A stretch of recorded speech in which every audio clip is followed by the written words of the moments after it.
កងកែបខែរៀងឆែបអសខកគោស្រែកមកខើមិនល្អខើកុំខាំងងើងាវរាវក្នុងទឹកចចាប់ចឹកជ័យក្នុងឆ្នាំងចឆាត់ថ្ងៃក្តៅបាំងជាប់ចិញ្ចាំងជើចិញ្ចង់ឈើឈូងឈើសង្ឃឹមញញញឹមកុំសំឡងដដំរៃដងហងថដៃបងថធានីដដិនប៉អាបកាធើធៀមរាធើរនីណណែមណណរីតោឈ្មោះញីអសត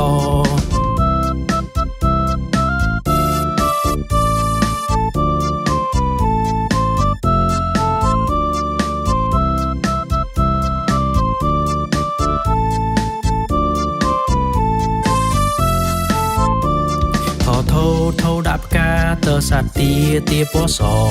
ធ្វើធុងថែឲ្យឡទូបន្តនៅគឺនាងបបាល់លេងឲ្យថ្នឹកផផឹកទឹកប្រទាលពពុងពោះពពីលខ្មៅរនាលផគឺភេមើមន់ជន់អន្ទាំងយើគឺយ៉ាងធំជាងគេររៃហើយរិះរេដោយសេះដែរលាគឺលើ